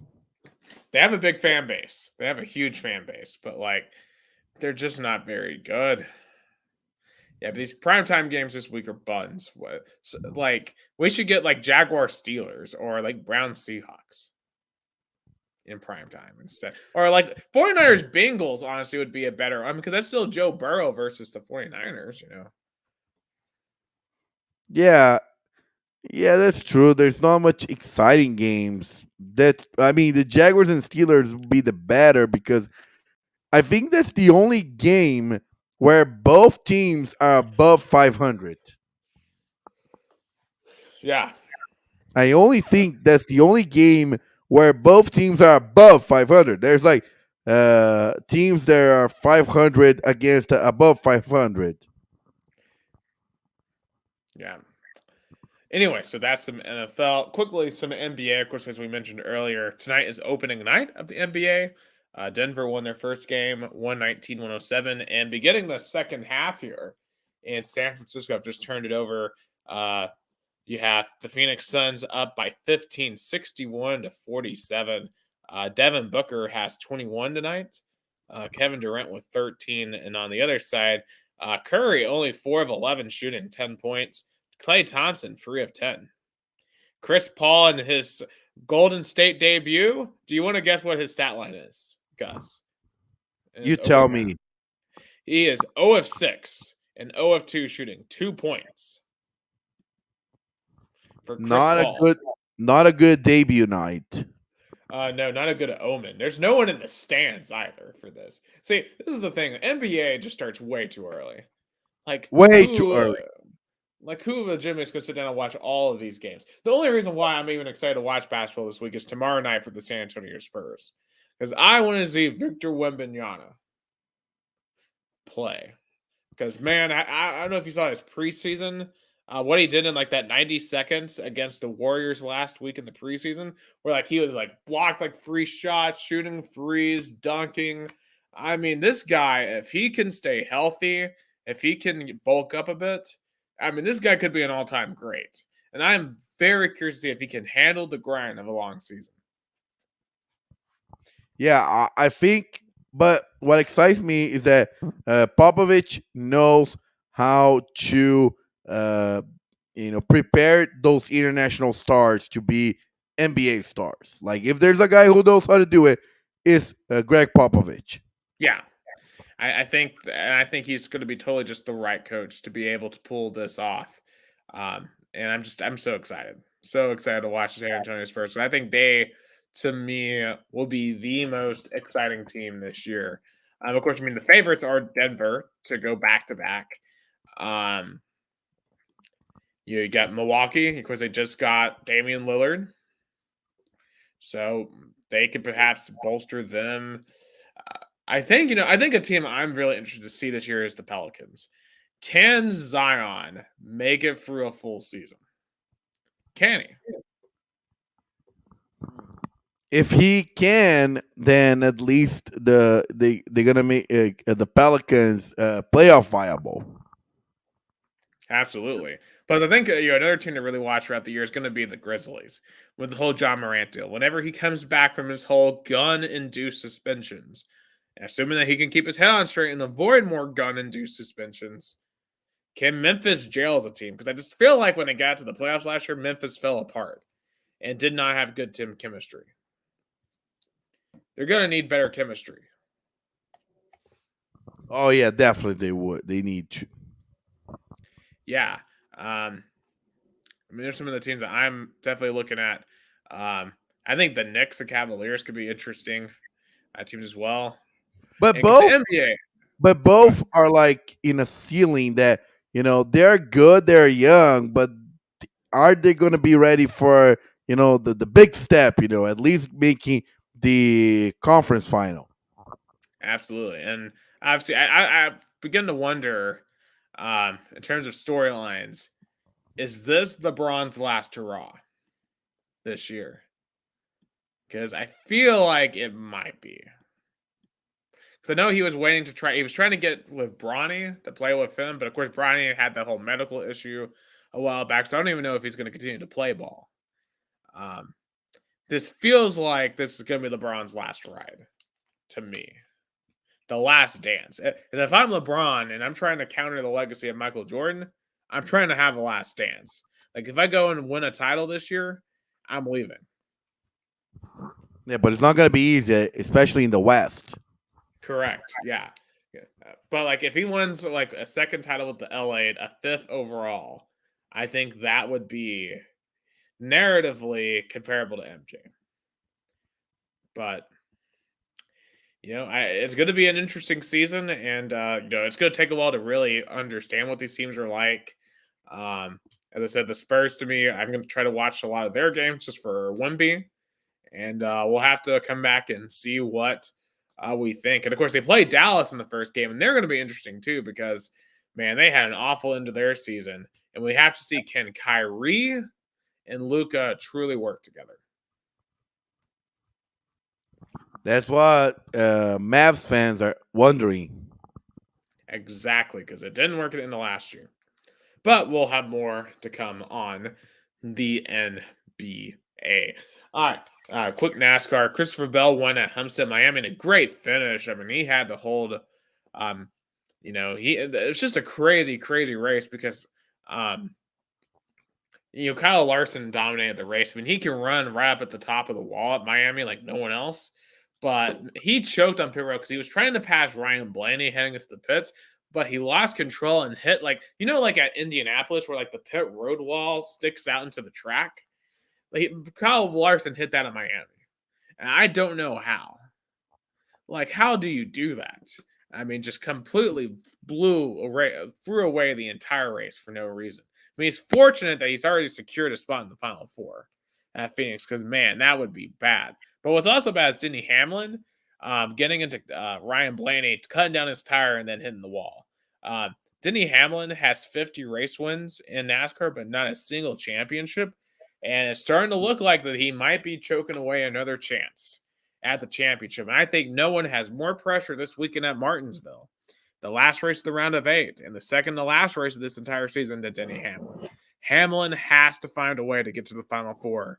Or otherwise, he truly may never win a championship in NASCAR. So a huge, huge race for him at Martinsville because he'll be battling Martin Truex Jr., Tyler Reddick, Ryan Blaney, and Chris Buescher for that final spot. 6 of them battling for 2 spots, and William Byron. 6 of them battling for 2 spots. Martin in the fall Martinsville race also always seems to have the craziest moments. I mean, I think about Joey Logano getting dumped by Matt Kenseth, ruining his season. That leading to Jeff Gordon's last win. Last year, you had the Hell Melon. You remember Ross Chastain gunning it for the last corner to pass like 8 cars on the final lap to win it. Like, it was a completely viral moment, and that got him into the Final Four. I'll be curious if anyone does anything that crazy. But it's Martinsville. And there was also another race this week, the U.S. Grand Prix of Coda. I'm going to be honest, I didn't watch this. Max Verstappen, shocker, won again. I mean, Formula One is just so boring this year. Like, this Verstappen wins every race. Yeah, he's now going for a record. He's trying to boost his stats, but congratulations, another win. And, but it's still nice to see the Formula One Grand Prix in US. Absolutely. But trying to transition more into the Brazilian, we have MLS playoffs, finally. And Gus, when you look at the bracket, what do you make of it? Who do you think has the best path to an MLS Cup? First of all, Charlotte almost blew their chances of going to the playoffs by tying to the bottom Miami at home. They got lucky that Montreal did not, got the opportunity. Montreal lost to Columbus. But like Charlotte, I couldn't understand. Like, of course they beat Miami at home, but they tie in Miami. But Charlotte, congratulations, first playoff appearance in season 2. But for me, in terms of the wild card, I think New York, the Rebels are gonna get it done, and send my Charlotte home. In the East, in the West, is a little more close, but I also picked Kansas City to beat the San Jose Earthquakes, and then it's gonna be for me the best of 3. So Cincinnati, Atlanta, I think Nashville upsets Orlando, and then Philly. And what I'm noticing too, just looking at the brackets, all these games are going to be free on Apple TV. You don't have to have season pass, which I think is huge. Oh yeah, definitely. Yeah. Oh, so in the West, it's gonna be Houston and Real Salt Lake. So I think Houston advanced on that. So it's gonna be Houston advancing for me, in my opinion, against Real Salt Lake. LAFC, no problem in 2 games beating Vancouver, and Seattle. I think Seattle's gonna have a little trouble in 3. Gonna eliminate Dallas, and then St. Louis. I mean, what a derby if St. Louis and Sporting KC face each other, because Sporting KC kind of dominated the Missouri, Kansas soccer market for years. And now St. Louis in year 1 already is the 1st seed and might play the 8th seed, Sporting Kansas City, now in the best of 3. I want to see that matchup. Yeah, and just looking at the 2 teams closest to me, which one is more likely to pull off an upset? Nashville at Orlando or Atlanta versus Columbus? I think they're going to face each other in the playoffs. Give me Atlanta and Nashville. Yeah, I think my Cup final prediction, give me Atlanta and Seattle. Mine's going to be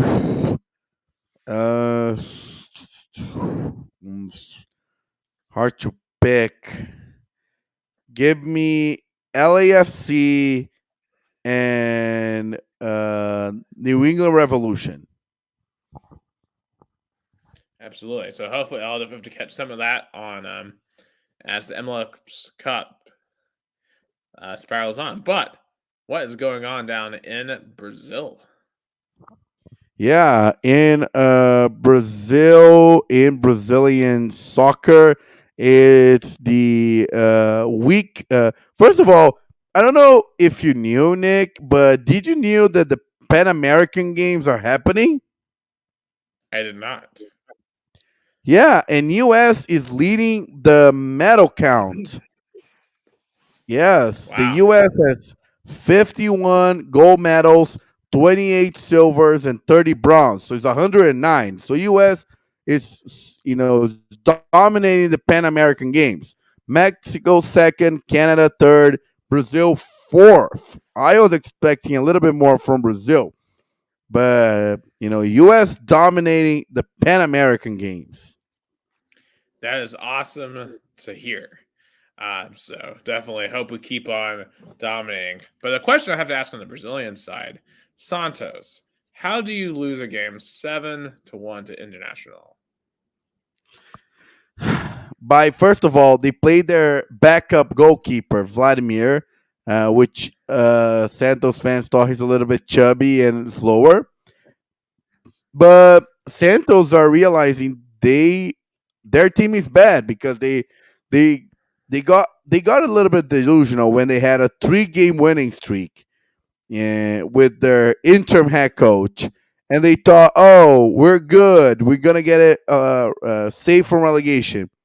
No, and the reality hit hard, losing to Bragantino at home, and lost on the road 7-1 International. I thought Santos gonna get saved, but now I don't have that. I just don't. Sadly, and this week was Pele's birthday. 83 years old. Like if he was still alive. But sadly, Santos, I think, for the first time ever, is gonna play in the second division. Mm, that just sucks. Yeah, I mean, I see Vasco da Gama. They lost their derby 1-0 yeah, to but they Flamengo. play well. But they play well. They play really well. But it's like when you play a team like Flamengo, they have a lot of stars. You have to score when you have a chance, because when you don't, Flamengo is gonna find ways to get the goals. So, but Vasco, I think Vasco has a better chance to save than Santos. That's for sure.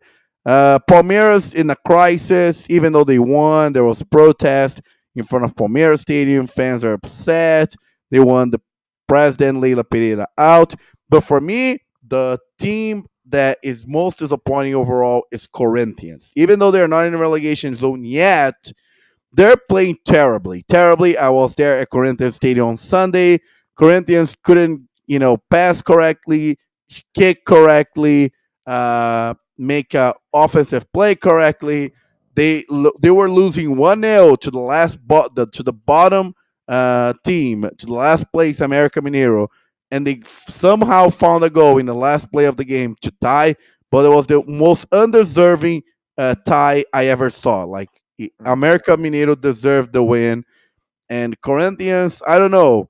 I feel that if they don't get their act together, they're gonna be in the relegation zone pretty soon. And we have a saying here: uh, a a big brand in the relegation zone is like elephant that falls in the mud. It's really hard to get it back. Like when a small team goes to the mud, it's like a fly in the mud. Like when a small team goes to the relegation zone, it's like a fly in the mud. It's easier to find a way out than the elephant in the mud. Yeah, definitely for Corinthians, I think they should be in panic mode. Like if you can't even beat the worst team in the league, maybe it's a sign that maybe you don't deserve to be in the league. That's for sure. I mean, Corinthians should be in panic mode, and I mean they play Cuiabá tomorrow, and if they win, they I think are gonna be really close to salvation, because then it's gonna be 36 points, and the salvation, like you have to make 45 points to be saved from relegation. And I mean, I don't. I think Corinthians is gonna tie tomorrow again, but I this team is like a mix of really really old players and really really young players, and that mix is really bad, because then you the old players don't have the stamina enough to be in the situation. The young players don't have the maturity enough to be in the situation. Right. So I would just be curious to see how they evolve. Oh, that's for sure. Also, Sul-Americana final on Saturday, Fortaleza LDU. I think Fortaleza wins the first ever international cup and the first ever time a Northeast team wins an international cup. I'm rooting for them, even though LEDU is a really tough team. It's a really traditional team in Ecuador, but the game is not played in the altitude of Quito, but in the sea level of Punta del Este in Uruguay. So it's going to be an interesting game to see. But that's it for Two Countries, Two Americas, All Sports, episode 101. We made it. Absolutely, here on this late night of October 24th.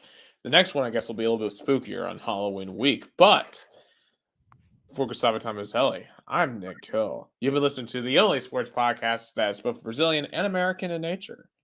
It's Two Countries, Two Americas, All Sports. Have a great night.